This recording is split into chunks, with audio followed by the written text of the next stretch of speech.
Ésaïe, chapitre 51. Écoutez-moi, vous qui poursuivez la justice, qui cherchez l'Éternel.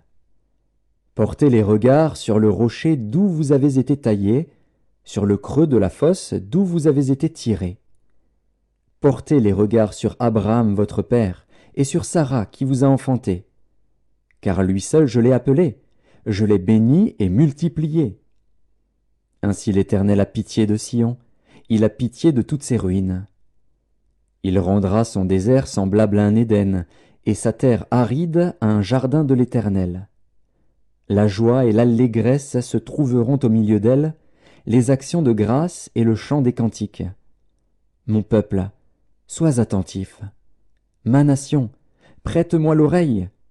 Car la loi sortira de moi, et j'établirai ma loi pour être la lumière des peuples. Ma justice est proche, mon salut va paraître, et mes bras jugeront les peuples. Les îles espéreront en moi, elles se confieront en mon bras. Levez les yeux vers le ciel, et regardez en bas sur la terre. Car les cieux s'évanouiront comme une fumée, la terre tombera en lambeaux comme un vêtement, et ses habitants périront comme des mouches. Mais mon salut durera éternellement, et ma justice n'aura point de fin. Écoutez-moi, vous qui connaissez la justice, peuple, qui a ma loi dans ton cœur. Ne craignez pas l'opprobre des hommes, et ne tremblez pas devant leurs outrages. Car la teigne les dévorera comme un vêtement, et la gerce les rongera comme de la laine. Mais ma justice durera éternellement, et mon salut s'étendra d'âge en âge.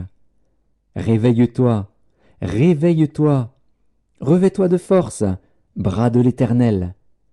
Réveille-toi, comme au jour d'autrefois, dans les anciens âges. N'est-ce pas toi qui as bâti l'Égypte, qui transperça le monstre? N'est-ce pas toi qui mis à sec la mer, les eaux du grand abîme, qui fraya dans les profondeurs de la mer un chemin pour le passage des rachetés?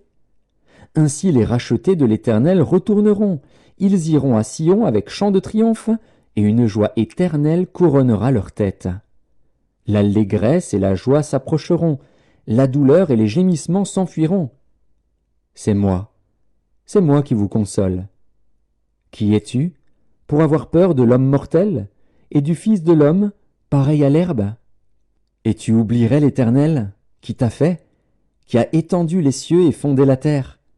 Et tu tremblerais incessamment tout le jour devant la colère de l'oppresseur, parce qu'il cherche à détruire? Où donc est la colère de l'oppresseur? Bientôt celui qui est courbé sous les fers sera délivré. Il ne mourra pas dans la fosse, et son pain ne lui manquera pas. Je suis l'Éternel, ton Dieu, qui soulève la mer et fait mugir ses flots. L'Éternel des armées est son nom. Je mets mes paroles dans ta bouche, et je te couvre de l'ombre de ma main, pour étendre de nouveaux cieux et fonder une nouvelle terre, et pour dire à Sion, tu es mon peuple.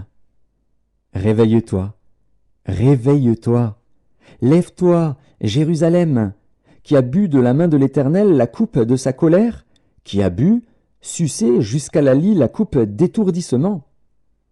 Il n'y en a aucun pour la conduire de tous les fils qu'elle a enfantés. Il n'y en a aucun pour la prendre par la main de tous les fils qu'elle a élevés. Ces deux choses te sont arrivées. Qui te plaindra? Le ravage et la ruine, la famine et l'épée. Qui suis-je pour te consoler? Tes fils en défaillance gisaient à tous les coins de rue, comme le cerf dans un filet, chargé de la colère de l'Éternel, des menaces de ton Dieu. C'est pourquoi, écoute ceci, malheureuse, ivre, mais non de vin. Ainsi parle ton Seigneur, l'Éternel, ton Dieu, qui défend son peuple. Voici, je prends de ta main la coupe d'étourdissement, la coupe de ma colère. Tu ne la boiras plus. Je la mettrai dans la main de tes oppresseurs, qui te disaient, courbe-toi, et nous passerons. Tu faisais alors de ton dos comme une terre, comme une rue pour les passants.